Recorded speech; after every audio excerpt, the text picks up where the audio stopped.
దీనికి ఎంత డబ్బులు పెట్టాం, ఎంత డబ్బులు వస్తుంది, వీటన్నిటికంటే కూడా విసిగిపోయాం. 1953 నుంచి ఈ రోజు దాకా ఒకళ్ళేమో అటు బొమ్మన్నారు, ఇంకొకళ్ళు ఇటు బొమ్మ లేదు, మళ్ళీ ఇటు బొమ్మ అన్నారు.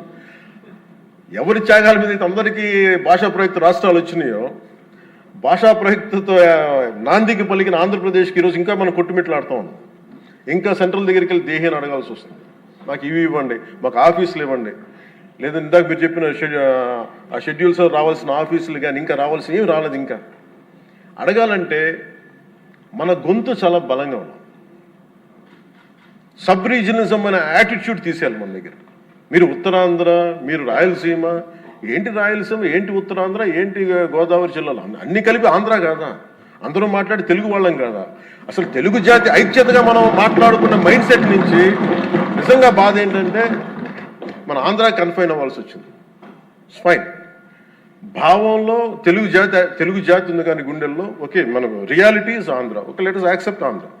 మళ్ళీ దీంట్లో కూడా ఇందాక మీరు చెప్తున్నారు, లోకేష్ గారు చెప్తామంటే మీ ఉత్తరాంధ్రకి అవసరం లేదా అంటే, ఇంకా మనలో కూడా మనకి సబ్ రీజన్స్ పెట్టుకుంటే ఈ రాష్ట్రానికి ఎవరు రక్షించలేడు. మన ఇంతమంది ఉండి మీరందరూ చదువుకున్న వాళ్ళు, అద్భుతమైన ఏమంటారు అనుభవం ఉన్నవాళ్ళు, మీరు కూడా మీరు కూర్చోబెట్టి దీన్ని బలంగా ప్రజల దగ్గర తీసుకెళ్ళిపోయి ఇదంతా మంది ఒకటే నేల, ఒకటే రాష్ట్రం, ఒకటే భాష, ఒకటే జాతి అని మనం బలంగా బల్లగుద్ది చెప్పకపోతే గెలుపు ఎక్కడ ఉంటుందంటే మన బలహీనత వాళ్ళ గెలుపు. అది గుర్తుపెట్టు, మన బలహీనత, మన అనైక్యత. వాళ్ళని చూసి మనం ఏం ఆలోచించగలరు, రేపు పొద్దున వీళ్ళు వచ్చేస్తారంటే. ఎప్పుడు వస్తారంటే నేను చెప్తున్నాను మీకు, మనలోని అనైక్యత, మనలోని అవగాహన లోపం ఉంటే వాళ్ళకి ఆ బలం ఉంటుంది. అసలు ఆ పరిస్థితి మనలో రానప్పుడు అలాంటి పరిస్థితులు ఎప్పటికీ ఉత్పన్నం కావు.